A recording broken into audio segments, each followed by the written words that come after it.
Então, pessoal, o tema da live de hoje é o impacto da alimentação da infância na vida adulta, né? Um dado recente do Ministério da Saúde é que cerca de 33% das nossas crianças sofrem com sobrepeso ou obesidade. É um número alarmante, é muito alto, é muita gente, né? E como cardiologista, muito provavelmente boa parte dessas crianças vão se tornar pacientes da minha área no futuro, né? Porque a gente sabe que a obesidade está associada à hipertensão, elevação de colesterol, muitas vezes, né, numa fase mais tardia, isso aí pode ter como consequência uma doença cardiovascular, como um infarto. Então eu achei muito interessante convidar a Natasha Balen, né, que além de minha amiga e excelente profissional, é pediatra e pós-graduada em nutrologia, para a gente explorar a fundo esse assunto, né? E para isso eu vou contar com perguntas de vocês, que a gente sempre gosta de participação. Nath, tudo bem? Oi, Olá, Natasha, tudo tudo bem? bem? Tudo jóia. E Que bom você? te ver, prazer você participar comigo dessa live. Verdade, obrigada. Eu que agradeço o convite. Achei o tema realmente bem interessante, assim, linkar essas duas questões, né? A infância e as doenças cardiovasculares no futuro. Então, vai ser, com certeza, vai ter bastante assunto aí para a gente estar trazendo para o pessoal em relação a isso. Então, eu estava falando aqui, né, para quem está entrando agora e está começando a assistir a gente, que tem um dado do Ministério da Saúde, que com certeza você conhece, que cerca de 33% das nossas crianças, elas sofrem com sobrepeso ou obesidade, né? E a gente sabe que existe uma crença que é falsa, né, de que a criança, quando crescer, ela vai emagrecer. Ah, quando crescer, ela vai ficar vaidosa, ela vai emagrecer. E hoje também a gente sabe que 4 em cada 5 crianças que sofrem de sobrepeso ou obesidade, elas vão se tornar adultos com obesidade. Ou seja, essa crença é uma lenda, é totalmente falsa, é uma questão que a gente tem que resolver ainda na infância. Não é isso, Natasha? Exatamente, é. Existe muito essa ideia, né? E ainda associando muito essa questão da criança com sobrepeso como um sinal de saúde, né? E a gente sabe que os indicadores de saúde estão mudando. Hoje a gente se preocupa muito mais com os excessos do que com a desnutrição, né? E é verdade, as crianças, dependendo do grau da obesidade, mesmo que ela tenha aquele estirão do crescimento ali na adolescência, não vai ser o suficiente para corrigir a obesidade dela, né? Hoje a gente vê crianças com uma obesidade muito grave, que estão 10, 20 quilos acima do peso ideal. Então, além disso, gerar muitas alterações metabólicas, né, problemas de saúde ainda na infância, a gente ainda tem aquele risco muito grande dele se tornar depois um adulto obeso, com todos os problemas de saúde acarretados aí pela obesidade do adulto, né? As alterações do colesterol, tudo isso, né, Natasha? Exato. Então, a gente precisa realmente batalhar para essa questão aí da prevenção da obesidade, né? E a gente tem aí um caminho longo que começa muitas vezes até antes da mulher engravidar, né? Não sei se já começa falando um pouco sobre essa questão aí da prevenção. O que acontece? Nath, Oi. tô sentindo um pouquinho de estabilidade na internet. Será que é a minha? Pois é, eu não sei, a minha tá, parece bem, mas vamos ver. Eu vou mexer um pouquinho aqui. Antes deu uma travadinha para mim também. Vamos ver se melhora. Então, eu queria te perguntar uma coisa. Muita gente fala sobre essa questão da obesidade, né? E eu escuto muito falar sobre, quando a gente conversa sobre saúde na infância, sobre uma janela de oportunidade que seria a questão dos primeiros 1.000 dias. Que você já até me explicou que não são mais 1.000 dias, são 1.100 dias. Eu acho que as pessoas que estão assistindo precisam entender. né, sobre essa janela de oportunidade desses dias, né, os primeiros dias da vida de uma criança, para a gente realmente começar toda a fase da infância, né, e evoluir para um adulto saudável, aproveitando essa janela de oportunidade. Explica como é que isso funciona. Então, o que os estudos mostram é que se a gente começa a se preocupar com a saúde da criança ainda antes da concepção, né? Ou seja, 3 meses antes da mãe engravidar, quanto mais cedo, né, houver essa preocupação, esse cuidado em ter uma alimentação, enfim, com menos gordura, menos açúcar, menos sódio, isso gera o que a gente chama de programação metabólica, né? Que é o que vai fazer algumas inferências ali até no DNA dessa criança para que tenha menos chance de desenvolver essas doenças no futuro, entre elas a obesidade, né? E claro que suas consequências, né? Pressão alta, diabetes, alterações de colesterol e tudo mais. Então, a gente precisa ter esse cuidado, né? Até a alimentação que a gestante vai ter, depois nos primeiros 2 aninhos de vida do bebê, né? Isso também influencia. Então, todo o cuidado que a gente tiver nesse sentido, né, nessa janela mesmo de oportunidade, é o que vai influenciar tudo isso no futuro. Mas eu também, como eu atendo muitas crianças com excesso de peso, eu também acho importante, Natália, a gente falar sobre essa questão de manter depois dos 2 anos, né? Não que necessariamente precise ser algo rigoroso, mas eu percebo que muitas famílias cuidam muito até os 2 anos, não dão nada de açúcar, né, que é o correto. Mas aí parece que a criança faz 2 anos, acabou todo aquele cuidado, né? A criança está inserida naquele núcleo familiar, ela pode consumir a comida da família e muitas crianças desenvolvem obesidade depois, né? Se você não tem esse cuidado, não coloca algumas regrinhas, né? Então, a gente tem que estar sempre cuidando, na verdade, né? Eu acho muito interessante conversar sobre isso, e eu tenho um interesse particular, né, nesse assunto, porque a maioria dos espectadores talvez não saiba, mas eu tenho um bebê bem pequenininho, né, ele está com 6 para 7 meses e está em introdução alimentar. E eu acho fantástico que muita coisa mudou nos últimos 35 anos. Então, assim, seguindo as orientações do pediatra, muitas vezes, por exemplo, os meus pais, eles até chegam a confrontar as coisas que eu tento seguir. Como, por exemplo, nossa, mas não pode dar nem um suquinho, tadinho, não pode dar um suco. Explica melhor essa questão, Nath. Por que o suco, né, esse tipo de alimento não deve ser introduzido para um bebê ainda, né? Pelo menos pelos conceitos atuais. Então, na verdade, muita coisa vai mudando ao longo dos anos, né? Quando eu percebo esse conflito em relação aos avós, geralmente eu trago alguns questionamentos, né? Por exemplo, a televisão que tem na casa de vocês hoje é a mesma que a senhora tinha na sua infância? Não, né? Mudou. Era uma TV em preto e branco, que tinha que colocar aquele bombril na antena para funcionar. Então, a alimentação infantil, ela também evoluiu ao longo dos anos, né? Antigamente, era muito aquela questão, comeu e não morreu, né? Então, É. tinha uma preocupação com a mortalidade infantil, que era muito alta. As crianças morriam muito por doenças infecciosas, ou por desnutrição. As famílias tinham mais filhos e muitos realmente não sobreviviam. Então, era uma época diferente, né? Então é por isso que eles têm esse hábito de querer que os netos comam de tudo, especialmente coisas mais calóricas, para garantir esse estado nutricional. Porém, a gente precisa explicar para os avós que os tempos mudaram. Hoje a gente se preocupa muito mais com a obesidade infantil do que com a desnutrição no nosso país, né?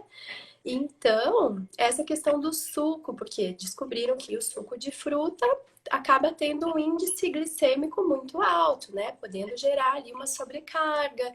Então, quando a criança come a fruta, ela vai estar comendo junto ali um pouco de fibras, né? Não vai ter aquela concentração de frutose muito alta. Então, não sobrecarrega o pâncreas da criança, né? Então, por isso que o suco, mais depois de 1 ano ou até 2 anos de idade, dependendo da bibliografia que a gente se basear. E essa questão também dos biscoitinhos, né, que acabam tendo açúcar na composição. Então, as coisas vão mudando e a gente precisa falar para os avós com carinho, com cuidado. E a gente Com entende que muito eles cuidado. a gente não quer magoar de maneira alguma, né? A gente sempre quer que eles continuem, né, ajudando e participando do dia a dia da criança, mas que isso não precisa virar uma guerra, né? Tudo tem jeito de falar. Outra coisa que eu acho importante a gente falar também, né, em relação ao aleitamento, né? Hoje a gente sabe que o aleitamento reduz muito a obesidade, né? Eu tinha um dado que eu tinha lido de 13%, mas eu já fiquei sabendo que, você me falou, que é mais do que isso, né? Criança que passa por aleitamento, ela tem uma incidência de desenvolvimento de obesidade muito menor, né? E eu vejo também que as pessoas né, que hoje em dia a gente dá um valor muito maior à questão da amamentação, né? E eu acho que é importante a gente enfatizar isso, que além de reduzir mortalidade, internação por inúmeras causas, tem também a questão da redução das doenças crônicas, né, na vida adulta, como, por exemplo, a obesidade. Então, insistir no aleitamento não é uma bobagem, né? Não é um luxo. Nossa, já mamou até 6 meses, chega. Né? Na sua opinião, Natasha, até que idade que uma criança deveria ser submetida à amamentação? Então, eu como pediatra, eu sou uma grande incentivadora do aleitamento materno, né? Os benefícios que o leite materno tem. Não existe nenhuma fórmula que chegue aos pés do leite materno, por mais que eles estejam cada vez mais estudando e tentando equiparar, né? Mas não tem comparação. Então, o que a Sociedade de Pediatria recomenda é que seja amamentado até os 2 anos ou mais, né?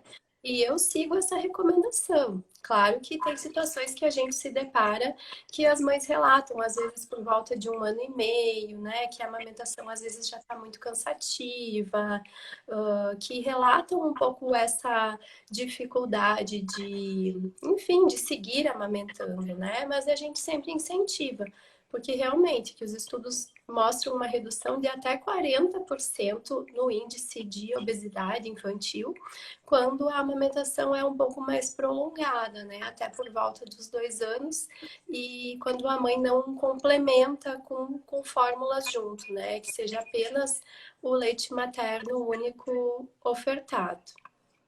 Ou seja, realmente vale a pena insistir, né? Porque assim, eu tô falando isso, na live de hoje eu tô podendo falar um pouco da minha vida pessoal.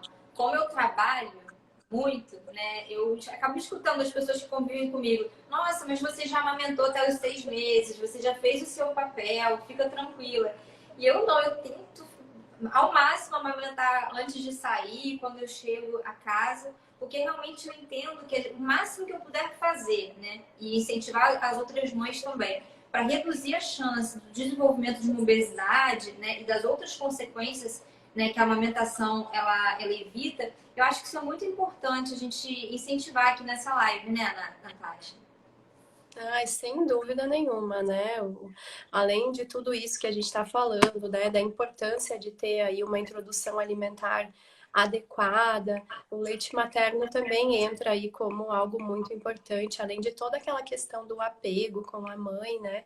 Todos os benefícios no teor de proteínas, que é o teor adequado para a criança, para não ter nenhuma sobrecarga, enfim, perfil de aminoácidos, né, que não sejam insulinogênicos e tudo mais. E até aquilo que nós estávamos conversando hoje à tarde, sobre a questão até do comportamento da mãe frente à introdução alimentar da criança, né? Que antigamente tinha muito aquela coisa de, nossa, que bom, filho, você comeu tudo, parabéns, você limpou o prato, você precisa limpar o prato, senão você não vai ganhar a sobremesa. Alguns comportamentos que antigamente se fazia muito e que hoje em dia não são recomendados, né? Agora já falando um pouco sobre essa questão até de desenvolver os transtornos alimentares no futuro, né? Então a importância de você ensinar a criança desde pequenininha a ter uma relação melhor com os alimentos, né? Essa coisa de tocar no alimento, de comer até a hora que quer e ninguém ficar insistindo para que altere aquele reflexo de saciedade, né? Que isso também é uma das coisas que leva à obesidade no futuro. Porque tem estudos que mostram isso, que nós, como pais, se a gente insiste que a criança coma mais do que ela consegue, isso altera a noção da criança de quando que ela tem que parar de comer. Então, isso é bem interessante também. Eu acho fantástico você falar sobre isso, porque mesmo sendo médica, eu só fui ter conhecimento disso agora, né? Na introdução alimentar do meu filho. Porque eu nunca imaginava que elogiar, nossa, você está comendo bem, nossa, você limpou o seu prato. Eu nunca podia imaginar que isso aí era uma atitude que pudesse trazer algum malefício. E hoje já entendo, porque a criança, né, ela tem o senso do quanto ela precisa comer, né, para ficar bem, para ficar saciada. Mas uma vez que ela percebe que a mamãe, que o papai ficam muito felizes quando ela come muito, aquilo ali é modificado para um outro ponto de equilíbrio, ou seja, a criança sempre vai comer mais do que ela precisa, porque a mamãe vai ficar feliz, o papai vai ficar feliz, ou porque eu vou ter direito a uma sobremesa, né? E isso aí pode ter como consequência uma hiperalimentação, né? E aí levando à obesidade e tudo isso. E depois para você explicar para uma criança que era muito legal ela comer muito, raspar o prato, que agora não é para comer tanto, que é para comer menos, isso é difícil também, né, Natasha? Quando a obesidade já está desenvolvida, né? Então, assim, eu acho que o conhecimento nunca é demais. E essa parte, assim, da infância, por isso que estou muito animada para essa live com você, que a gente tem que passar isso para as pessoas, né? O detalhe, quando a gente fala de criança, é muito importante. A forma de abordar a criança tem que ser sempre muito delicada, né? E principalmente quando o assunto é sobrepeso e a obesidade, né? E aí tem uma coisa que passa muito pelo meu dia a dia, né? Eu tenho, assim, no meu consultório, eu atendo pessoas com transtornos alimentares, né? E aí a gente cita três principais, que é a anorexia nervosa, a bulimia nervosa, né? E o transtorno de compulsão alimentar. E ao contrário do que muita gente pensa, né? Muita gente vincula os transtornos alimentares à imagem da modelo, à imagem da bailarina, né? A imagem da ginasta que precisa ficar muito magra para poder ter um desempenho esportivo.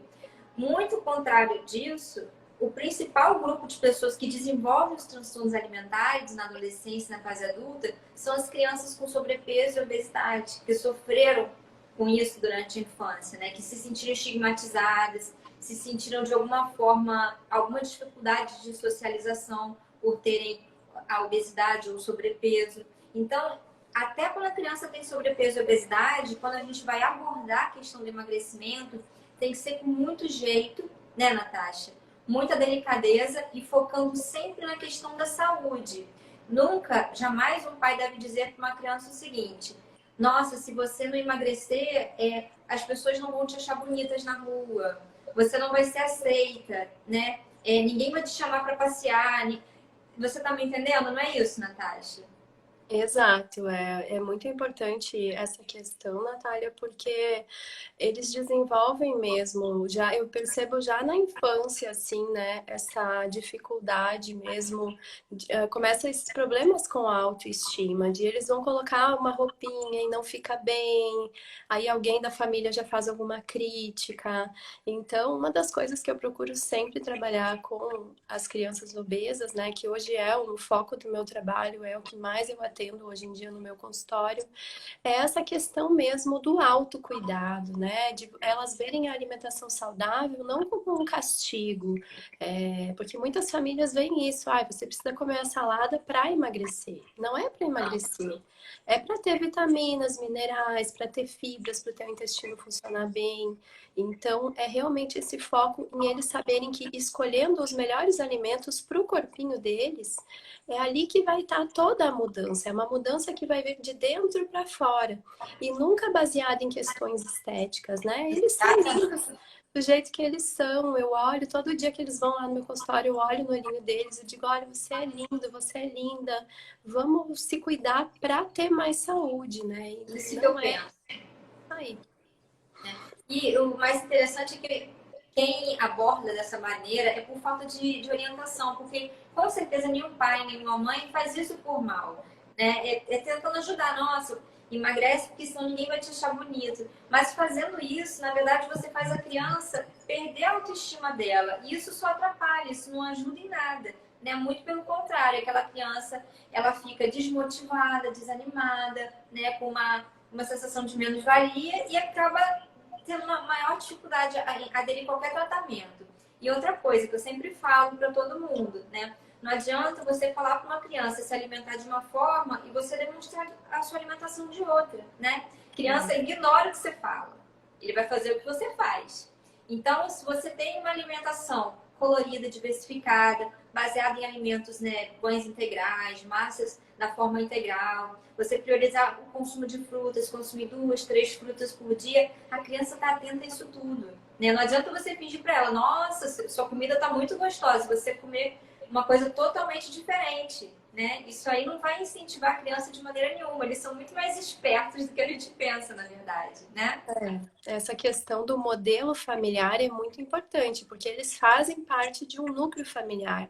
Então, até tem uma frase minha que eu uso muito para explicar para as pessoas que a criança com obesidade, ela acaba sendo o elo mais fraco dentro de uma família com distúrbios alimentares. E Olha muitas só. vezes a família acaba culpando a criança, dizendo: nossa, você come demais, você não sabe quando parar de comer. E a criança acaba se sentindo responsável pela sua obesidade, quando na verdade ela ficou assim por condutas que ela viu a vida toda, né? De ver, às vezes, os pais chegando muito cansados do trabalho e chamando uma pizza, dizendo, uhul, vamos lá comer pizza, que isso é legal, vamos tomar uma coca porque isso é felicidade, né? Então, são essas pequenas coisas que a família também precisa cuidar. Não é errado, de vez em quando, comer alguma coisa um pouco mais calórica, né? Mas cuidar um pouco essa questão aí, para que a criança não sinta que a comida muito gordurosa ou calórica é uma recompensa na vida dela, né? Que ela tem outras formas de desenvolver essa questão da gratidão, da felicidade, através de brincadeiras, de outras coisas, né? Um instrumento musical, diversão, e não que a comida seja a sua única diversão. Então, eu acho esse um ponto muito importante para a gente conversar. E é mais uma coisa para a gente trabalhar, né, com as pessoas que convivem com a gente, né, na educação dos filhos, né? Seja com todas as pessoas que participam dessa questão da alimentação, da gente desvincular a alimentação da premiação. É, nossa, se você tirar uma nota boa, eu vou te levar para tomar aquele sorvete com aquela calda. Não tá certo isso, porque a criança vai achar que aquilo ali é um prêmio. E na verdade não é para funcionar dessa forma. Isso tem que ser desvinculado. Tem uma espectadora que está colocando aqui essa questão.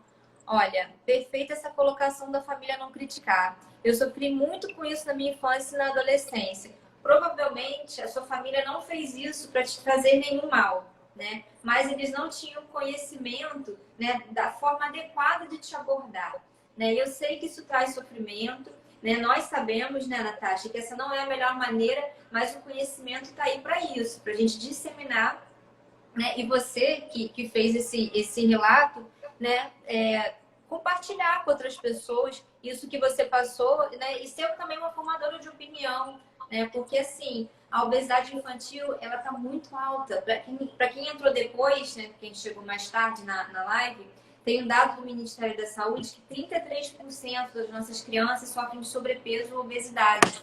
Então, é necessário que a família saiba abordar, né? E as pessoas que convivem com essas crianças também saibam dar exemplos adequados, né, Natasha?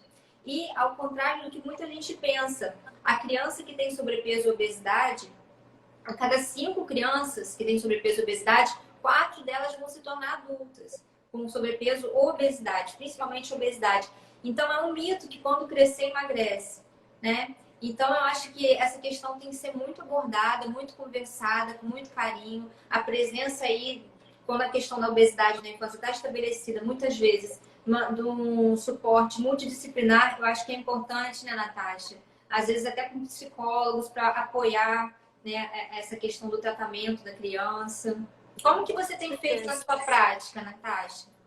Então, eu como eu atendo casos de crianças com obesidade bem grave, eu recorro muito à questão da equipe multidisciplinar mesmo, com psicólogo, nutricionista, educador físico, para que tenha mesmo, seja abordadas todas essas questões, né? Quanto mais a gente tiver aí mais profissionais nos ajudando a conduzir bem essa família, né? Não só a criança, mas muitas vezes a família também precisa de todo esse suporte, né? E eu tento explicar para eles muito essa questão de que você ter uma alimentação, proporcionar uma alimentação saudável para os seus filhos é um investimento, né? Tem famílias que às vezes relatam essa dificuldade de, mas eu vou comprar uma coisa integral, eu vou gastar mais, né?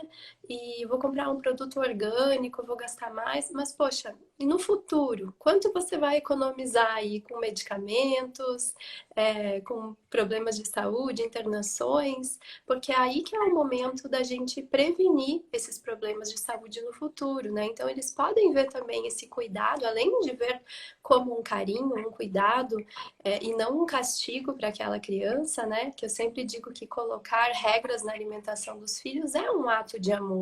Você não está privando ele de nada, você está justamente ajudando e prevenindo questões mais para frente, né? Então, vale muito a pena. E eu não sei, Natália, como que é aí para ti? Tu percebe, por exemplo, os pacientes com obesidade mais grave, de mais difícil tratamento, quando adultos, se eles foram crianças obesas, eles relatam isso para ti, de quando que essa obesidade começou na vida deles? Natasha, a gente sabe que a obesidade, ela envolve uma questão genética e também a questão comportamental, que é a que a gente está enfatizando aqui, né? A questão da alimentação, do comportamento familiar.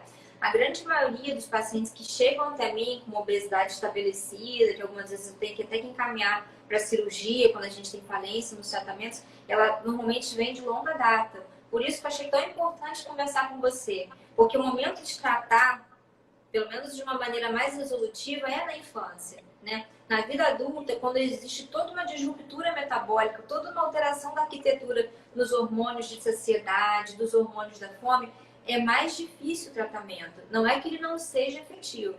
O tratamento, quando ele é seguido, bem orientado, né, ele é efetivo, ele vale a pena, né? Isso aí reduz uma série de complicações como hipertensão, como alteração do colesterol, a gordura no fígado, até as doenças cardiovasculares, como o infarto, mas a grande maioria já arrasta a questão da obesidade desde a adolescência e da infância.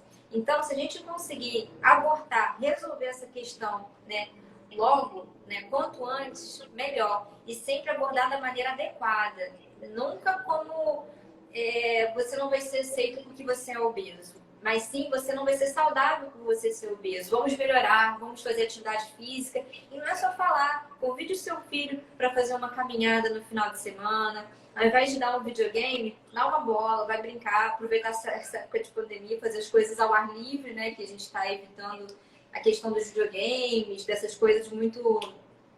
Enfim, eu acho que a grande maioria, respondendo a sua pergunta, ela arrasta a questão da obesidade e do sobrepeso desde a infância e da adolescência. Normalmente com uma grande carga de sofrimento junto. Né? Isso que eu tento realmente bater nessa tecla para os pais, né? Que é uma grande chance de mudar. E eu percebo que muitos pacientes, muitas famílias, eles ainda têm uma visão um pouco deturpada do que é um estilo de vida saudável. É como se para eles houvessem basicamente dois tipos de pessoas, né? As pessoas que são fit, né? Que nasceram, que são saudáveis, que se cuidam, que fazem exercício todo dia. E as pessoas que são normais, né? Digamos assim, aquelas pessoas que levam um estilo de vida mais corrido, que por isso eles não têm tempo de se cuidar, eles não têm tempo de picar uma frutinha para os filhos, é só industrializado. E eu tento mostrar para eles que não é bem assim. A gente pode achar um ponto de equilíbrio, né? Mesmo que você trabalhe bastante, que você seja um pouco mais sedentário, você consegue achar ali umas 2 vezes na semana para dar uma caminhada com seu filho, para procurar às vezes um videozinho no YouTube que seja uma dancinha que vocês possam se mexer, né? Porque essa questão aí da pandemia está atrapalhando um pouco a questão da atividade física, né? Mas toda família consegue achar o meio termo. Até no produto industrializado, você fazendo a leitura de rótulos, você consegue encontrar um biscoitinho que não seja, né, tão gorduroso, que não tenha tantos aditivos químicos. Então a família consegue se adaptar, né? Não precisa ser tão 8 ou 80. Porque tem famílias que realmente veem isso como um fator limitador, como se para elas um estilo de vida mais corrido, né, fosse impossível de manter uma alimentação saudável para os filhos. E isso que você falou do rótulo, eu acho muito importante a gente ensinar, a gente como médico, né? Enfim, pessoas que estão envolvidas nessa questão da alimentação, ensinar as pessoas a lerem o rótulo, os rótulos, muitas vezes o açúcar ele vem descrito ali de uma forma disfarçada, manobra da indústria. Então, o pai e a mãe, às vezes, estão lendo aquilo ali e falam, não tem açúcar, mas na verdade ele está descrito de uma outra maneira e muitas vezes está presente em grandes quantidades. Então, realmente, quando os produtos são industrializados, tem que ter muita atenção ao que está escrito nos rótulos. Dá trabalho você ficar no supermercado lendo o que está escrito ali, mas como a Natasha falou, é investimento, né? Você escolher com cautela o que você está dando para o teu filho, para os seus sobrinhos, com as crianças que estão ao teu redor, isso é muito importante. E tem aqui uma pessoa que está assistindo, a NutriKelly. Ela está falando o seguinte, as pessoas colocam a alimentação saudável como cara, mas a alimentação básica nem sempre é mais cara. Aí ela está citando esse exemplo que você falou, das frutas, né? Muitas vezes você gastar com frutas é muito mais barato que você comprar um pacote de salgadinho, que além de industrializado, cheio de química, né, tem um conteúdo que não é saudável, muitas vezes associado à questão da obesidade. Então, eu acho que isso aí é fundamental a gente abordar com os pacientes, né? E aí tem aqui outra pessoa falando, existe um site que ajuda nisso, com certeza, né? Tem Tem o vários sites. Desrotulando, acho que o Desrotulando é um dos que eu mais indico, assim, que faz um comparativo, às vezes você coloca a marca, e tem outros, acho que além do Desrotulando, é isso aí. Eu acho isso muito importante, né? Uhum. Nath, a sua principal dificuldade no seu consultório? Eu tenho um palpite. Eu acho, eu acho que eu tenho um palpite, você me disse, eu acho que o principal desafio quando o assunto é alimentação na infância é mudar o hábito dos pais. Não sei se eu chutei certo. Pode ser. Na verdade, eu ia dizer que é a falta de pulso firme. No sentido não de dizer que a família. Muitas vezes eles são muito permissivos com a alimentação que não é saudável, né? E não querem desagradar alguém. Quase sempre tem um membro da família que eu percebo que é mais resistente. Geralmente é o pai ou a mãe, alguém que está muito assim ligado com a questão do alimento calórico, que tem já aquele pensamento automático, que chega do trabalho pensando, hoje eu só vou descansar se eu chamar um hambúrguer, se eu tomar uma Coca-Cola, e aí já vem naquela questão, daí já atrapalha o jantar saudável, porque aí a mãe, por exemplo, não quer desagradar o pai, aí a criança acaba sofrendo com tudo isso. Porque se continuar comprando refrigerante, comprando um hambúrguer, como que você vai dizer para aquela criança que ela não pode consumir? A criança vendo que os pais foram no mercado ou que levaram algum alimento para casa, o que que uma criança pequena pensa? Poxa, faz bem, né? Como que o papai e a mamãe vão comprar uma coisa que não faz bem para o meu corpinho, né? Isso é um pensamento bem infantil mesmo. Eles não conseguem ver o alimento que os pais compraram como algo que faz mal para eles, como um veneno, digamos, né? Então é a importância bem do que tu falou, né? De mudar a alimentação também dos pais, mas eu percebo que muitas vezes tem um indivíduo na família que ninguém quer desagradar e aí que começa esse problema aí na mudança, né? Então, às vezes, se aquele familiar que procurou o atendimento tivesse um pouquinho mais de pulso firme, de dizer, olha, se você não está comigo nessa dieta, não tem problema, mas eu vou seguir com o meu filho me cuidando e nós vamos ter sucesso, né? Porque existe uma união muito grande entre os membros de uma família, quando toda a família é obesa, né? Eles têm laços muito fortes, afetivos, e que quando um indivíduo rompe com esse laço, uma das pessoas da família quer emagrecer, é como se os outros indivíduos da família puxassem eles para fechar aquele círculo novamente. Tipo, dizendo, como assim você vai emagrecer? Não, volta aqui. É involuntário, ninguém pensa nisso, né? É feito de uma maneira que não é por mal, mas acaba fazendo, né? Acaba sem querer desestimulando a outra pessoa que está em busca do emagrecimento, né? E eu queria só fazer um parênteses que eu acho assim, hoje em dia, né, a gente vê muito a mídia falar sobre a questão da aceitação do próprio corpo, né? E eu acho importante cada um se aceitar como é. As pessoas têm que se aceitar e serem felizes como são. Mas não é por isso que a obesidade deixa de ser uma doença. E ela é uma doença com consequências. E as consequências são rigorosas, né? O paciente vai evoluir com necessidade na vida adulta de tomar números de medicamentos, hipertensão. A gente já sabe que a obesidade está associada a alguns tipos de câncer. E tudo isso traz junto sofrimento. Então, assim, a aceitação, a autoaceitação é muito importante. Você tirar o sofrimento em relação a essa questão social. Mas não é por isso que a obesidade deixa de ser uma doença. E eu vi você deu uma entrevista que você falou uma frase que eu achei fundamental. Toda criança tem direito a ter uma infância saudável, né? E não ser uma criança obesa passa por isso, né? Então, assim, claro que a gente tem que trabalhar nas crianças essa situação de se aceitar como é, assim como nós devemos nos aceitar como somos, mas não ignorar uma doença, que a gente hoje sabe que que a obesidade é uma doença com CID, né? E com todas as suas características. A gente sabe que ela tem consequências, que ela traz sofrimento, que ela traz inúmeras alterações metabólicas. Então, acho que isso é muito importante, né, Natasha? Concordo contigo 100%.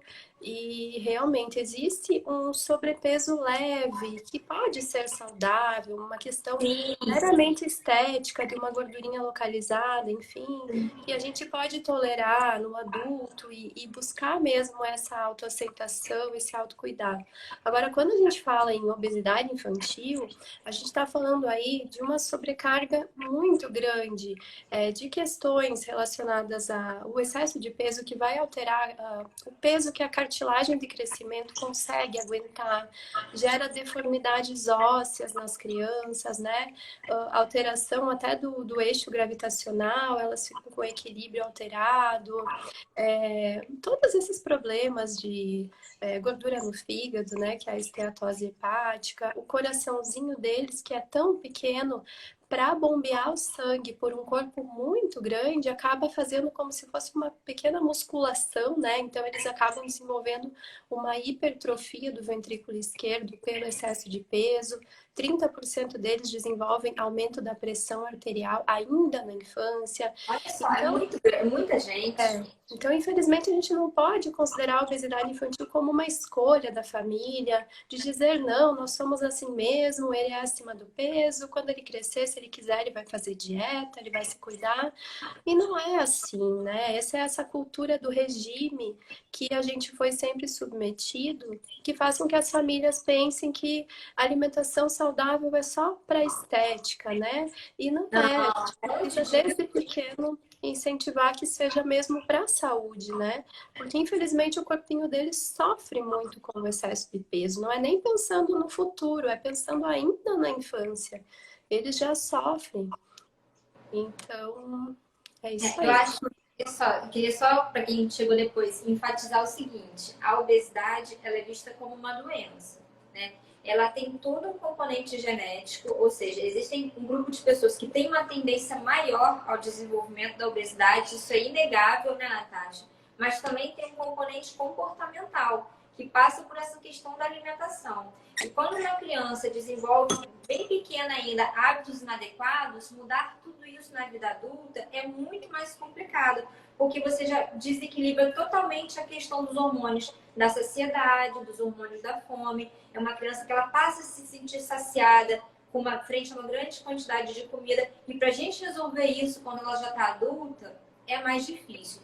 Tem solução, tem tratamento quando os pacientes estão na fase adulta, e eu trabalho com isso, a gente costuma ter bons resultados quando o paciente se empenha, mas quanto antes isso for corrigido, quanto antes isso for cuidado, melhor para o paciente, né? Mais saúde, menos sofrimento, menos consequências, né, metabólicas, como a hipertensão, o diabetes, a gordura no fígado e, em última instância, até desenvolvimento de doenças como o infarto, né, Natasha?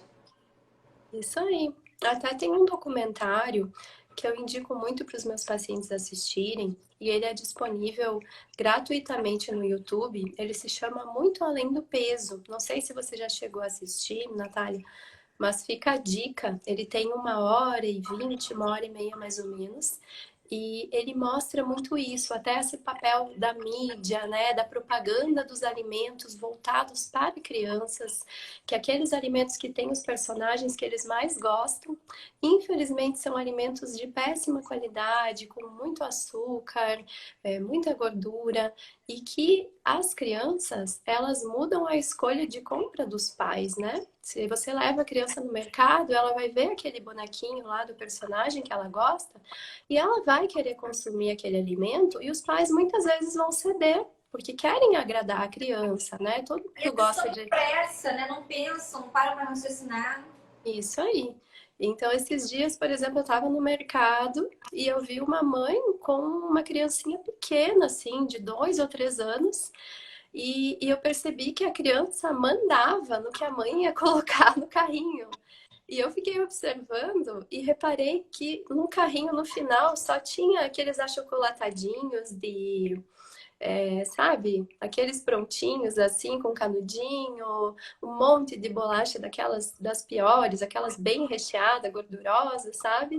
E muita coisa ruim assim. E a criança de 2, 3 aninhos ia mandando e a mãe ia colocando, sabe? E eu olhei e disse, gente, é o reflexo mesmo do quanto uma criança muda a escolha de compra dos pais. O ideal é não levar, se possível, né? Que estiver com quem deixar a criança em casa, levar uma listinha, ler rótulos, não ir no mercado com fome, né, de preferência, porque se você vai com fome, você tende a pegar coisas mais calóricas, né? Então, vale muito a pena você fazer um planejamento, porque é aquilo que eu disse, se você levar para dentro da sua casa, é aí que começa o problema, porque como que você vai ter lá um alimento e você vai dizer para a criança que ela não pode comer, né? Não, não pode ter, não pode ter. Uhum. E uma coisa que eu acho importante, tem alternativa de bolinhos saudáveis, de sorvetes feito à base de fruta. Eu imagino que a Natasha, para quem quiser seguir, eu acho que vale super a pena, deve ter na página dela uma série de receitas que ajudam nessa orientação alimentar, né, Natasha? Bolinhos que a gente pode preparar, integrar da forma integral, com fruta, tudo saudável e mais natural possível, né? Não é que a criança precise ser privada de nada, mas realmente os pais têm que fazer boas escolhas. E eu tô achando aqui, uma espectadora fez um desabafo. As avós falam que meu filho é magro demais e dizem que não cuido, porém ele come bem. Bom, o que eu tenho para te dizer é o seguinte: se ele está dentro dos percentis adequados, se a curva de crescimento está adequada, se a criança está saudável, né, a gente tem que relevar um pouco essas observações por parte dos outros familiares, né, Natasha? Com certeza, é aquilo que eu falei, é conversar assim, com carinho, com cuidado, mas ter aquele pulso firme de dizer, olha, eu sei que tá tudo bem com ele, né? Eu já Isso. estou levando no profissional, fique tranquila, né? Então tá. Gente, eu adorei conversar com a Natasha. Foi Eu muito tô dando bom uma falar. olhadinha pra ver se tem mais, tem alguns comentários ali, Natália, que eu acho que a gente não leu, ó. Aonde? Ó, não sei se você chegou a ler esse. Alimentação, acredito que seja hábito. Sempre tive hábito de comer frutas e alimentos mais naturais, tanto que não como salgadinhos ou fast food. Desde a infância, minha família toda era assim. Ai, que coisa boa, né? Um outro ali. Como fazer dieta se o membro da família come pizza e toma coca na sua frente? É mais difícil, mas às vezes a gente tem que ser resistência, né? É verdade. Ali a Nutri Kelly comentou sobre o documentário esse, ó, Muito Além do Peso. Ela colocou até o link ali para assistir. Ah, é verdade. Aham. Eu vou assistir esse documentário, eu acho que vale a pena para eu ter mais embasamento para conversar com meus pacientes, né? Principalmente os que têm filhos, embora não seja a minha área, né? Mas é sempre bom a gente Uhum. orientar, né, Natasha? Verdade. Ali, ó, Mistério dos Bebês. Todo mundo acha bacana o adulto magro. Por que a criança não pode ser magra em paz? Perfeito, Ah, concordo. Né? É uma dissociação. As pessoas querem que a criança seja gordinha, mas que ela cresça e fique magra. Então, assim, é totalmente dissociado. Concordo plenamente com o comentário do Mistério dos Bebês. verdade, faz muito sentido mesmo, né? Gente, tá chegando o final da nossa live. Queria agradecer a participação de todos vocês. É sempre muito bom conversar sobre esses assuntos. Acho que a gente tem que ter muito carinho, né, e cuidado na hora de abordar as nossas crianças, mas não só as crianças, as pessoas que cuidam delas também com todo amor e que no fundo não entendem a fundo, né, que essas pequenas atitudes podem trazer algum benefício, né, como um alimento errado, como fazer uma vontade, ou simplesmente como elogiar, porque comeu tudo. Nossa, você comeu tudo, parabéns. Então, assim, a gente tem que realmente ter um trabalho de formiguinha e conversando aos poucos, sempre com muito carinho, muita atenção, né, para a gente poder ter o melhor resultado possível em relação à alimentação das nossas crianças e, consequentemente, ter adultos mais saudáveis, né? Eu espero que em breve essa estatística de 33% seja muito menor e, consequentemente, que o desenvolvimento de obesidade na vida adulta seja menor em consequência disso também, né? Natasha, obrigada pela sua participação, tá? Ah, eu que agradeço o convite, adorei também participar. Eu queria pedir para todos vocês que quiserem conversar sobre esse assunto, mandarem perguntas para mim ou para Natasha via direct, que a gente tem prazer em responder. E quem sabe em breve a gente não combina outra live para poder aprofundar nesse assunto aí, de repente ensinar como é que lê um rótulo para os pais, que eu acho que isso é muito importante, né? E outras dicas em relação a esse assunto. Isso aí, acho que eu vou ter que fazer a parte 2 porque esse tema é muito abrangente, sempre tem bastante coisas para falar sobre isso, né? Com certeza. Gente, aqui ó, tem mais um comentário. Antigamente as brincadeiras eram mais físicas, hoje mais intelectuais. Isso colabora com o sobrepeso? Sem dúvida, né? Eu tinha os dois joelhos ralados sempre na infância. Quando um estava melhorando, eu caía e ralava o outro. Hoje em dia você não vê mais crianças de joelho ralado, nunca vi isso. Já reparou? É, Natasha. é verdade. Hoje em dia eles estão muito mais em frente às telas, né? Então a gente acaba tendo que muitas vezes usar a criatividade, tem que pegar pela mão mesmo, dizer vamos lá, vamos caminhar com a mamãe, com o papai, porque se não, se deixar para eles escolherem, eles preferem ficar em frente às telas, né? Tem muitos atrativos. Então a gente precisa realmente tentar Exercitar isso aí. exercitar isso aí. Tá bom. Olha, um beijo para todos vocês. Natasha, mais uma vez, obrigada. Vou encerrar aqui.